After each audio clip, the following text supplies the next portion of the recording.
Hello जी, कैसे हैं आप सब। आज एक और बहुत ही इंटरेस्टिंग एपिसोड के साथ मैं आपकी खिदमत में हाजिर हूं। आज की इस वीडियो में हम बात करेंगे मोदी गवर्नमेंट के हवाले से ग्लोबल मीडिया की खतरनाक कवरेज, जिसकी वजह से मोदी और उसके सपोर्टर्स बहुत ज़्यादा परेशान हैं। हम देखेंगे कि ऐसा क्या लिख रहा है ग्लोबल मीडिया जिसने इनकी नींदें उड़ाकर रख दी हैं। टॉप पब्लिकेशन, सिर्फ हम जो क्रीम है ना, जो मलाई है, जो दुनिया की जो टॉप इदारे हैं, सिर्फ उनकी हम देखेंगे कि वो क्या लिख रहे हैं मोदी के हवाले से। इसके अलावा हम एक अनफॉर्चुनेट ट्रेंड के बारे में भी बात करेंगे जो नेशनलिस्टिक गवर्नमेंट्स जो इस वक्त पूरी दुनिया में हैं वो फॉलो कर रही हैं। और इस पूरी वीडियो के एंड पर हम उस ट्रेंड को देखेंगे, इनका रवैया, इनका रिस्पांस, और इसमें एंड पे पाकिस्तान के लिए भी एक लेसन है कि पाकिस्तान वो गलती रिपीट ना करे जो मोदी गवर्नमेंट ने यहाँ पर की है। और ये जो जर्नलिज्म के स्टूडेंट्स हैं उनके लिए भी एक बड़ी आइडियल एग्जाम्पल होगी। उनको भी इंशाल्लाह इससे सीखने को बहुत कुछ मिलेगा।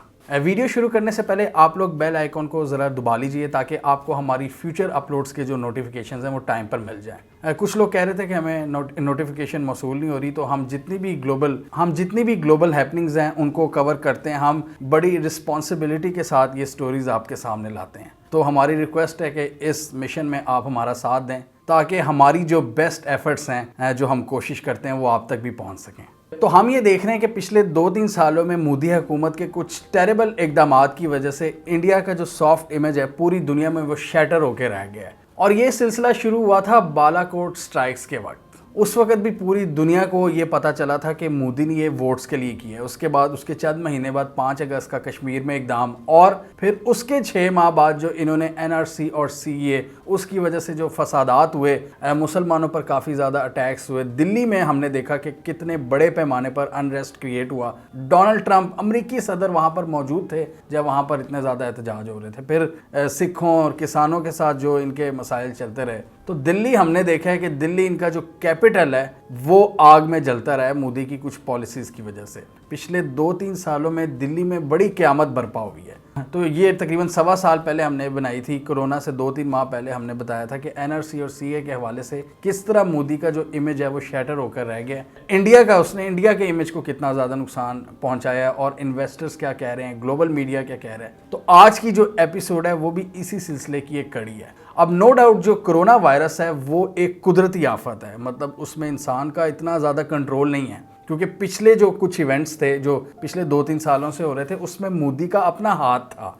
ये जो अभी कुछ हो रहा है, नो डाउट एक तो ये कुदरती आफत है, लेकिन इसमें मोदी की भी कुछ ऐसी मिस्टेक्स हैं जिनकी वजह से ग्लोबल मीडिया इतना ज़्यादा इस पर क्रिटिसिज्म कर रहा है। मतलब वो पागल नहीं है। इसमें इंडिया के दोस्त ममालिक, उनके बारे में हम बताएंगे कि उनका मीडिया क्या कह रहा है। ये इनके जो बेस्ट फ्रेंड्स हैं, जो बेस्ट कंट्रीज़ हैं, जिनसे भारत शायद ये उम्मीदें लगाता है कि ये हमारे दोस्त हैं और तो हमारे ख़िलाफ़ ये कोई कवरेज नहीं करेंगे। ऐसा नहीं होता। ये हम आगे आपको सारी डिटेल्स बताएंगे।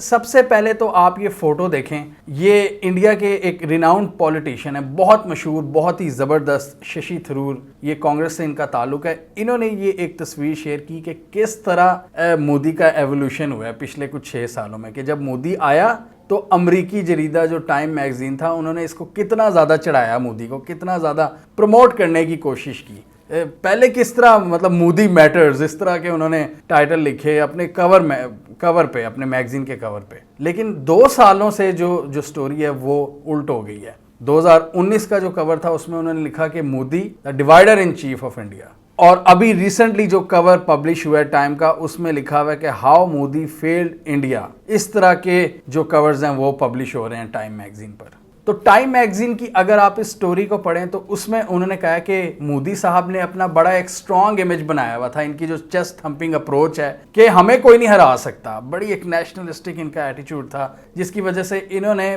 बड़ी एक बदमाशी फैलाई हुई थी। और ये एक तासुर दिया हुआ था इसने और अमित शाह ने कि हमें कोई नहीं हरा सकता, हम कोई स्पेशल, हम एक इनविंसिबल फोर्स हैं जो कि अपने आने वाले जितने हमारे दुश्मन हैं उनको हम कुचल कर रख देंगे। और इसी चक्कर में इन्होंने क्या किया कि प्रॉपर इंतजामात नहीं किए, मतलब जो मसाइल हल करने के थे उनको इन्होंने हल नहीं किया, जिन पर फोकस करने की ज़रूरत थी। और क्या किया कि स्ट्रॉन्ग मैन का जो इमेज था उसको प्रोजेक्ट करते रहे कि जी देखें हम हैं तगड़े, हम हैं ताकतवर। आगे हम आपको और भी खतरनाक कवरेज दिखाएंगे ग्लोबल मीडिया की मोदी के हवाले से, और एंड पर मोदी गवर्नमेंट का रिस्पांस भी दिखाएंगे।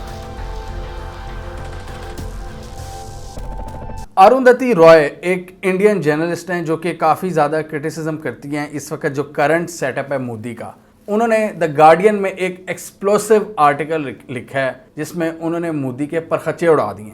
उसका टाइटल है कि we are witnessing a crime against humanity. अब इसमें उन्होंने एक पोस्टमार्टम किया है मोदी की हुकूमत का, इनके सारे सिस्टम का, जिस तरह ये हुकूमत चला रहे हैं, कि किस तरह एक सिस्टमैटिक फेलियर हुआ है ये कोविड का। उन्होंने कहा ये सिर्फ कोविड का मसला नहीं है, इसमें एक सिस्टम ऑफ फेलियर्स है, एक सीरीज़ है इनके फेलियर्स की और इनकी नाकामियों की और इनके जुल्म सितम की जो इन्होंने भारतीय अवाम पर ढाए हैं। इन्होंने पूरा रिकॉल किया है कि किस तरह इन्होंने पहले मुसलमानों को दबाने की कोशिश की, सिखों को, किसानों को, हर जगह पर इन्होंने कोशिश की कि बस हम गवर्नमेंट बना लें। वोट्स के चक्कर में इन्होंने किसी को भी नहीं बख्शा और अपने सिर्फ इमेज अच्छा करने के चक्कर में ये लोग जो एक्चुअल मसाइल थे उससे लोगों को उससे छुपाते रहे। मतलब लोगों को असल मसाइल से हटाकर इन्होंने सिर्फ प्रोपेगेंडा पर लगाया, अपने हिंदुत्व प्रोग्राम को प्रमोट किया, इन्होंने गद्दारी के सर्टिफिकेट बांटे और चेस्ट थंपिंग अप्रोच जो हमने भी कई वीडियोस में बताया हुआ है। तो ये एक बहुत लंबा आर्टिकल है, अगर आप इसको पढ़ें द गार्डियन में, जो कि एक यूके का एक जरीदा है। मतलब आप हैरान हो जाएंगे कि किस लेवल की उन्होंने क्रिटिसिज्म की है अरुंधति रॉय ने। इसके साथ ही उन्होंने मोदी का ये ब्लंडर भी बयान किया है कि अभी 3 हफ्ते पहले जब कोरोना वायरस के केसेस इंडिया में 2 लाख को टच कर रहे थे, तब ये अपनी जो इलेक्शन कैंपेन है उसको इसने अरूज पे रखा हुआ था। मतलब इनकी रैलीज धड़ाधड़ जा रही थी, इनकी पूरी इलेक्शन कैंपेन, और बड़ी इसने बड़क मारी थी मोदी ने कि मैंने अपनी जिंदगी में इतना बड़ा क्राउड नहीं देखा। ये कोरोना के दरमियान में जब आपके केसेस बहुत तेजी से ऊपर जा रहे थे तब मोदी ने यह हरकत की, ये जब वेस्ट बंगाल वगैरह के और दूसरी स्टेट्स के इनके इलेक्शन हुए हैं। तो ये इनका रवैया था। ये मतलब एक पैंडेमिक के दरमियान में जब इतनी बुरी सूरत हाल थी, जब लोग मर रहे थे आपकी दूसरी स्टेट्स में, आपको सिर्फ अपने क्राउड का पड़ा था कि आप अपने जलसों की आपको फिक्र थी और आपको ये था कि बस हम वो इलेक्शन जीत जाएं, और वो इलेक्शन भी कितनी बुरी तरह से ये पिटे हैं। अब याद रहे ये आर्टिकल द गार्डियन में पब्लिश हुआ है जो कि यूके का एक जरीदा है। इस आर्टिकल पर मेहदी हसन ने अरुंधति रॉय का इंटरव्यू किया और उन्होंने पूछा कि आपने मतलब क्यों इतना बड़ा इल्ज़ाम लगाया मोदी सरकार पर कि ये आपने इल्ज़ाम लगा दिया कि क्राइम अगेंस्ट ह्यूमैनिटी, मतलब ह्यूमैनिटी के अगेंस्ट जा रहा है, ये एक बहुत बड़ा क्राइम है। With regard to Narendra Modi, the Prime Minister there, you go much further. In your Guardian essay, you say what we are witnessing is not criminal negligence, but an outright crime against humanity. Strong words. Explain to our viewers why you say that. Well, as I said, तो उसको भी उन्होंने explain किया।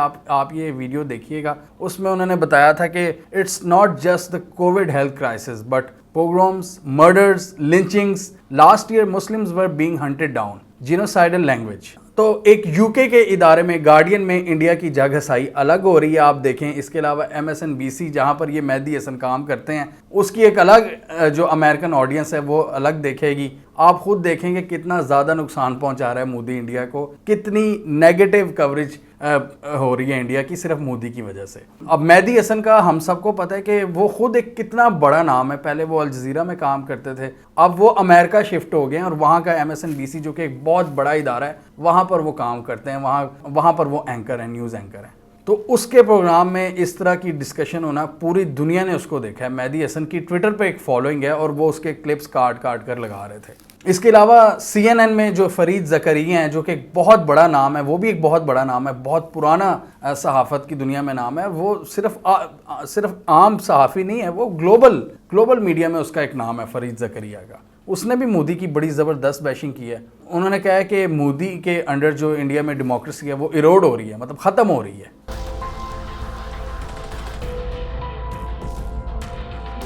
अब यहाँ पर मैं एक बहुत ही इंटरेस्टिंग वाक़या बताने लगा हूँ इंडिया के एक दोस्त मुल्क का, ऑस्ट्रेलिया। जी हाँ, उनका एक अखबार है द ऑस्ट्रेलियन। उन्होंने, अब मैं क्या कहूँ इसको, अगर आप पढ़ें तो आपको ज़्यादा मज़ा आएगा कि उन्होंने किस तरह बैंड बजाई है मोदी सरकार की। मतलब ये एक क्वाड पार्टनर है, क्वाड का जो ग्रुप है, जो अलायंस है जापान, ऑस्ट्रेलिया, इंडिया और अमेरिका के दरमियान। तो ये क्वाड का मुल्क है ऑस्ट्रेलिया, जिसके एक जरीदे ने इनकी इतनी बुरी की है मोदी की। इसका टाइटल है कि Modi leads India into a viral apocalypse. अब इसके ज़रा अल्फाजों पर आप गौर करें। लिखा हुआ है कि arrogance, hyper nationalism and bureaucratic incompetence have combined to create a crisis of epic proportions in India. with its crowd-loving Prime Minister basking while citizens suffocate। यानी एक तरफ प्राइम मिनिस्टर जो कि क्राउड का भूखा है कि मेरे जलसों में क्राउड ज़्यादा से ज़्यादा है, और दूसरी तरफ जो आवाम है वो सफोकेट हो रही है, उनको ऑक्सीजन नहीं मिल रही। This is the story of how it all went so terribly wrong. इस आर्टिकल में भी उन्होंने मोदी की धज्जियां उड़ाई हैं और वही वर्डिंग यूज़ किया जो द टाइम मैगजीन ने किया कि अपना जो स्ट्रॉन्ग मैन का इमेज है सिर्फ उसको प्रोजेक्ट किया मोदी ने पिछले कुछ सालों में, और असल मसाइल पर तवज्जो नहीं दी उसने। और उसमें इन्होंने लिखा है कि ये गवर्नमेंट एक इनकम्पिटेंट यानी कि नाअहल और एरोगेंट और मगरूर हुकूमत है। अब स्टोरी के पब्लिश होने के बाद इतने कुछ इंटरेस्टिंग वाक़यात पेश आए कि इंडिया का जो हाई कमीशन है ऑस्ट्रेलिया में, इन्होंने लेटर लिख दिया इस न्यूज़पेपर को कि आप इसको हटाएं, आप ज़रा इसका दूसरा वर्जन इसका जारी करें,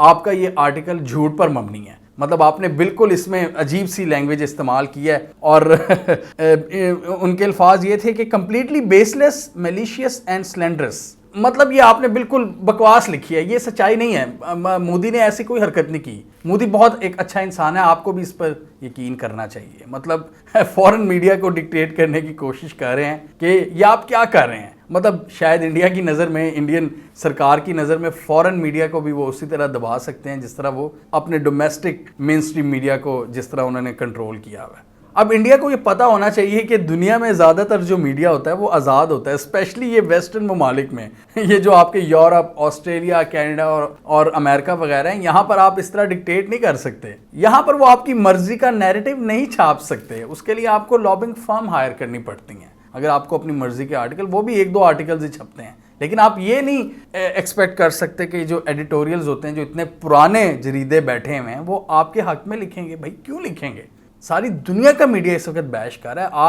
आप लोगों को ये लगता है, इंडिया में कुछ लोगों को ये लगता है कि ये आलमी साजिश हो रही है हमारे खिलाफ।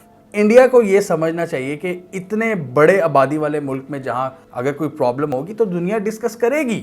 दुनिया अमेरिका के मसलों पर डिस्कस करती है, दुनिया चाइना में अगर कुछ हो रहा है उसको डिस्कस करती है, यूके को डिस्कस करती है, सऊदी अरेबिया को करती है। तो एक 1.3 बिलियन पॉपुलेशन वाले मुल्क के मसाइल को क्यों नहीं दुनिया डिस्कस करेगी? ये तो सेल्फ आइसोलेशन वाली बात है कि अगर आप कहें कि जी हमें दुनिया डिस्कस ना करें, मतलब एक तरफ आप पार्टनरशिप भी बनाते हैं, आप अलायंसेस भी बनाते हैं, आप दोस्तियां भी करना चाहते हैं, आप इन्वेस्टमेंट भी कहते हैं हमारे मुल्क में करो, लेकिन आप कहते हैं हम पर क्रिटिसिज्म ना करो। ये कैसे हो सकता है? आपको बुरा लगता है ग्लोबल मीडिया? तो ये बहुत दुनिया के कम ममालिक होते हैं जिनको अपनी कवरेज से ही डर लगता है, और इंडिया उन ममालिक में शायद आजकल सरे फहरिस्त है। इस पर शेखर गुप्ता जो इंडिया के जर्नलिस्ट हैं द प्रिंट में, उन्होंने भी बड़े मज़े का तबसरा किया। उन्होंने कहा कि दुनिया में बहुत कम ममालिक हैं जो इस तरह कंट्रोल हो जाते हैं, जो अपनी गवर्नमेंट्स के हाथों जो थोड़ा बहुत डर जाते हैं, जिनको गवर्नमेंट डिक्टेट करती है। उन्होंने कहा इंडिया में ऑब्वियसली ऐसा होता है कि मेन स्ट्रीम मीडिया को कंट्रोल किया जाता है, लेकिन ऑस्ट्रेलिया जैसे मुल्क में नहीं किया जाता। आप उनसे एक्सपेक्ट ना करें। और दूसरा, शायद इंडियन पॉलिसी मेकर्स की ये भी थिंकिंग थी कि ये तो हमारा दोस्त मुल्क है, हम इनके प्राइम मिनिस्टर को कहेंगे, हम इनकी गवर्नमेंट को कहेंगे कि जी अपने अखबार को कहो कि हमारे खिलाफ ना कुछ लिखे। ऐसा कहीं पे भी नहीं होता। हमने देखा है कि इंडिया और अमेरिका की जितनी मर्जी दोस्ती हो जाए, उनका मीडिया जब उसने इंडिया को लताड़ना होता है वो लताड़ता है। ये नहीं आप एक्सपेक्ट करें कि जी वहाँ की बाइडन या ट्रंप उनको डिक्टेट करने की कोशिश करेगा CNN को या द न्यूयॉर्क टाइम्स को, वॉशिंगटन पोस्ट को, कि यार आपने इंडिया के खिलाफ नहीं कुछ बोलना। ऐसा नहीं होता सर। ये जो दुनिया है जिसमें अलायंसेस और पार्टनरशिप्स हैं, यहाँ पे दोस्तियाँ नहीं हैं, ये सिर्फ मफाद की दोस्ती हैं, ये मफाद की पार्टनरशिप्स हैं। यहाँ पर इंटरेस्ट देखे जाते हैं, और यहाँ पर मीडिया को इस तरह मैनेज नहीं किया जाता कि आप हमारे दोस्त के बारे में कुछ नहीं कहेंगे। ये कोई गली मोहल्ले की पॉलिटिक्स नहीं है, ये ग्लोबल पॉलिटिक्स है। और ग्लोबल पॉलिटिक्स में जिस तरह की इस वक्त हम दुनिया में रह रहे हैं, वहाँ पर डिस्कशंस भी होती हैं, वहाँ पर आप पर तबसरे होते हैं, वहाँ पर आप पर क्रिटिसिज्म की जाती है जिसको आपको बर्दाश्त करना चाहिए। अब यहाँ पर अगर आप इन 2 आर्टिकल्स को पढ़ें, द गार्डियन में जो अरुंधति रॉय ने लिखा है वो एक इंडियन है, और द ऑस्ट्रेलियन, यहाँ पर आपको एक फ़र्क नज़र आएगा कि द गार्डियन में जो लिखा गया है, जो एक इंडियन की तरफ से लिखा गया है, वो उनकी एक फ्रस्ट्रेशन जाहिर करती है। मतलब वो एक उस बंदे या उस बंदी की जानिब से लिखा गया है जो वो उसको सफ़र करती है, जो उसको फेस करती है अपनी आंखों से। तो उसमें उस आर्टिकल में आपको एक गुस्सा नज़र आता है, जबकि द ऑस्ट्रेलियन का आप अगर ये आर्टिकल पढ़ें, उसमें ये आपको पता लगता है कि एक बाहर का कोई ऑब्जर्वर है, वो देख रहा है, वो सिर्फ रिपोर्ट कर रहा है, वो सिर्फ रिपोर्टिंग कर रहा है कि यार फलां जगह पर आग लगी हुई है या क़यामत आ रही है। तो यहाँ पर आपको बड़ा एक डिफरेंस नज़र आएगा। तो ये दोनों आर्टिकल्स आप लाजमी पढ़िएगा। इसके अलावा द टाइम मैगजीन का एक और आर्टिकल आया, उसकी हेडिंग थी this is hell, prime minister Modi's failure to lead is deepening India's कोविड-19 क्राइसिस। इसमें उन्होंने अमित शाह के बारे में लिखा हुआ है कि जी अमित शाह साहब अपनी शदीद इस कोविड क्राइसिस के दौरान वो अपनी पॉलिटिकल रैलीज में बिजी थे और उन रैलीज को ब्रॉडकास्ट किया जा रहा था फेसबुक और ट्विटर पर। एक तरफ लोग ऑक्सीजन की कमी से मर रहे थे दिल्ली में और दूसरी तरफ ये अपनी इलेक्शन कैंपेन चला रहे थे। इसके अलावा the times UK, BBC, CNN, writers, Washington post, New York times जैसे इदारों ने भी मोदी पर शदीद तनकीद की। इवन इजराइल के अखबार द हैरेट्स, उन्होंने भी मोदी को नहीं बख्शा। द इकोनॉमिस्ट ने आर्टिकल लिखे कि इस सारी चीज़ के रिएक्शन के तौर पर, इस नाअहली के जवाब में जो वोटर्स हैं उन्होंने मोदी को शिकस्त दी है कुछ स्टेट्स के अंदर। बैटर्ड बाय कोविड-19, Narendra Modi is humiliated by Indian voters. By prioritizing electoral success over curbing the pandemic, he has damaged his reputation. इसके अलावा न्यूयॉर्क टाइम्स का आर्टिकल था जिसकी हेडिंग थी this is a catastrophe in India, illness is everywhere.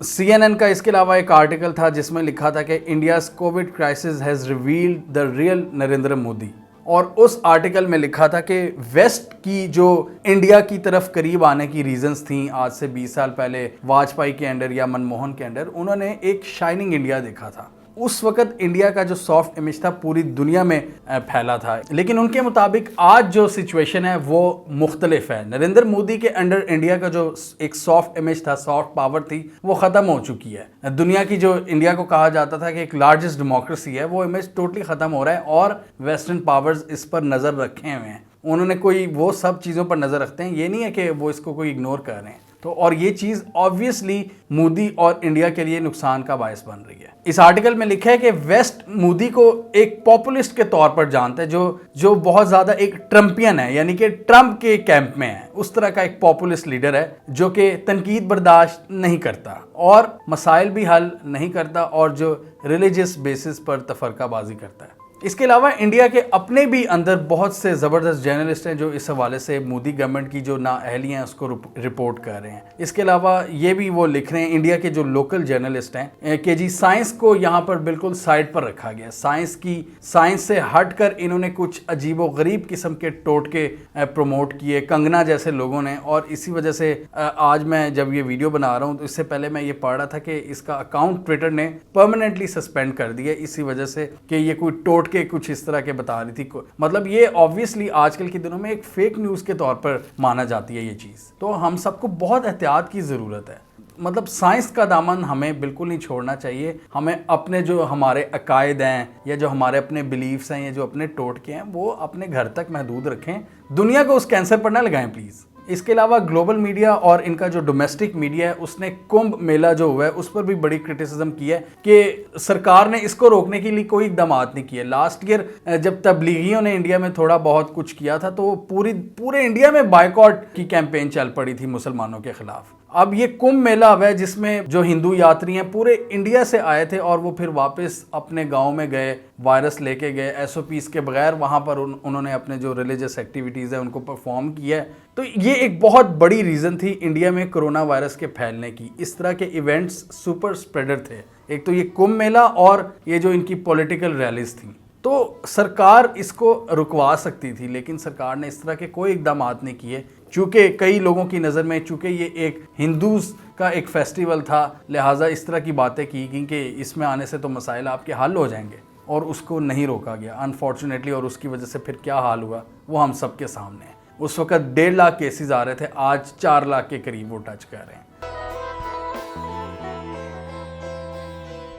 अब ये तो हमने देख लिया ग्लोबल मीडिया का ये सारा रिएक्शन, किस तरह उन्होंने शदीद तरीके से क्रिटिसिज्म किया है। अब जो प्रो मोदी जो मीडिया है इंडिया का, जिसको गोदी मीडिया भी कहते हैं, जो मोदी के सपोर्टर्स हैं, बीजेपी के सपोर्टर्स हैं, वो बहुत ज़्यादा डिस्टर्ब नज़र आ रहे हैं इस कवरेज पर। मतलब उनको बड़ा दुख हो रहा है कि यार ये ग्लोबल मीडिया क्या लिख रहा है हमारे बारे में, ये सब गलत लिख रहा है, ऐसा कुछ नहीं है, ये हमारे खिलाफ कोई आलमी साजिश हो रही है। जबकि यार मैंने पहले ही कहा है ये आलमी साजिश नहीं होती। जब इतने बड़े मुल्क में कुछ होगा तो ऑब्वियसली उसकी रिपोर्टिंग भी होगी सर।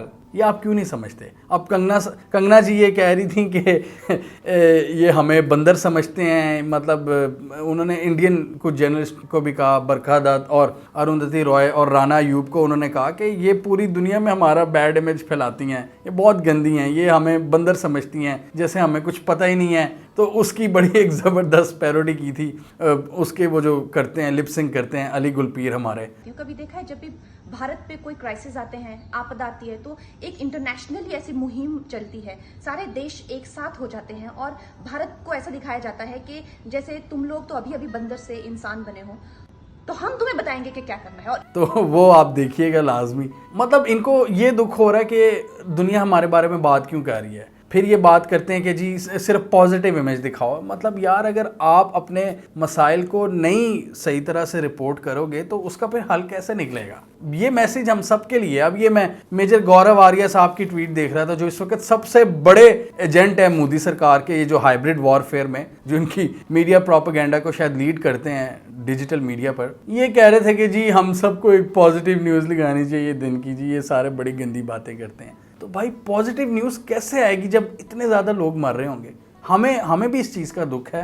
पाकिस्तानियों ने भी अपने जो इजहार हमदर्दी इंडिया से किया है, और मेरी भी दुआएं हैं इंडिया के लिए कि अल्लाह ताला और भगवान आपको इस मुश्किल से निकाले, हम सब की मुश्किलात आसान करे। लेकिन इसका ये मतलब नहीं है कि आप जो प्रॉब्लम्स हैं उनसे आंखें चुरा लें। रिपोर्टिंग करनी पड़ती है दुनिया को। अगर आप नहीं बताएंगे कि यार फलाने हॉस्पिटल में कम सिलेंडर्स हैं, तो वो मसला कैसे हल होगा? वो बात आजकल तो मीडिया की वजह से हमने देखे बड़े कुछ मसाइल हल भी हो जाते हैं। कई जगह पर कोई चीज़ हाईलाइट होती है तो वो तो मसाइल हल करने का बायस बनती है। तो ये जो नेशनलिस्टिक सरकारें आ गई हैं आजकल पूरी दुनिया में, इनको सिर्फ कवरेज की परवाह है, अपने इमेज की परवाह है, इनको असल मसाइल की परवाह नहीं है। ये मसाइल पर तवज्जो नहीं देती। ये तवज्जो किस पे देती हैं? सिर्फ मीडिया मैनेजमेंट पर, कि हमारा सिर्फ नाम ना कहीं ख़राब हो जाए। अब देखें, जितना आपने मीडिया मैनेजमेंट पर पैसा खर्चा है या जितना आपने इन्वेस्टमेंट किया है वो सब ज़ाया हो गई है, क्योंकि जो ग्राउंड रियलिटी थी वो डिफरेंट थी। उस ग्राउंड रियलिटी को चेंज करें आप। और ये मैसेज पाकिस्तानी गवर्नमेंट के लिए भी है कि सिर्फ मीडिया मैनेजमेंट से कुछ नहीं होगा, आपको ग्राउंड पर भी बहुत कुछ करना पड़ेगा। इंडिया इस तबाही की एक आइडियल एग्जाम्पल है कि उन्होंने सिर्फ मीडिया पर ध्यान दिया। अपना स्ट्रॉन्ग मैन का जो इमेज था उसको उन्होंने कहा कि ये सब कुछ हम तो बच जाएंगे, हम तो कुछ हो ही नहीं सकता जी। जबकि हॉस्पिटल्स में जो क्राइसिस था, जो पूरा हेल्थ केयर का जो इंफ्रास्ट्रक्चर था, वो बिल्कुल शैटर होकर रह गया। वो ये बोझ बर्दाश्त नहीं कर रहा। ये पाकिस्तान के लिए भी एक लेसन है। पॉजिटिव न्यूज़, जिसको पाकिस्तान में भी कुछ लोग मजाक उड़ाते हैं, मुस्बत रिपोर्टिंग, तो ये हमारे जैसे कंट्रीज़ का ही मसला होता है, जहाँ पर जी कुछ लोगों को परेशान हो जाते हैं कि यार हमारी मुस्बत रिपोर्टिंग नहीं हो रही। आप सबको पता है कि मैं भी पाकिस्तान की पॉजिटिव डेवलपमेंट्स भी दिखाता हूँ, लेकिन जहाँ पर मसाइल आते हैं हम उनको भी डिस्कस करते हैं। इकॉनमी, फॉरेन पॉलिसी, कराची के ये एडमिनिस्ट्रेटिव मसाइल हैं, हम उन पर भी फिर बात करते हैं। स्टेट बैंक की एटॉनमी के हवाले से हमने पिछले दिनों वीडियो बनाई थी। तो ये नहीं है कि आप आंखें बंद कर लो और सब अच्छा की रट लगाए जाओ। सिर्फ पॉजिटिव चीज़ें दिखाने वाला ही पैट्रियोटिक नहीं होता। मसाइल की निशानदही करने वाला और अपने मुल्क के बारे में फ़िक्रमंद होने वाला, वो भी एक पैट्रियोटिक है। और वो सबसे ज़्यादा पैट्रियोटिक है, जिसको कुछ लोग गद्दार का फतवा लगा देते हैं। ये अपना पैसा सोशल मीडिया, IT सेल्स पर तो खर्च कर लेते हैं, लेकिन जो असल मसाइल हैं, असल जो प्रॉब्लम्स हैं, उनको हल करने की कोशिश नहीं करते। तो इसी सिलसिले में मैं भी आप लोगों से एंड पर सवाल पूछता हूं कि आपके ख्याल में हमें, या ये जो मीडिया है जिसको भी आप सुनते हैं या आप हमें सुनते हैं, आपके ख्याल में सिर्फ पॉजिटिव चीज़ें दिखानी चाहिए, या जो जहाँ पर जो गंभीर मसाइल हैं उनके हवाले से भी थोड़ा बहुत डिस्कस कर लेना चाहिए? कमेंट कीजिए। इसके अलावा हमारा यूट्यूब चैनल सब्सक्राइब कर लें, साथ ही वो बेल आइकॉन भी दबा लें, ताकि वो स्टोरीज़ दुनिया भर से, पाकिस्तान से, जिनकी मेन स्ट्रीम मीडिया पर प्रॉपर कवरेज नहीं होती, हमारे प्लेटफॉर्म के थ्रू आप तक टाइम पर पहुँच जाएँ।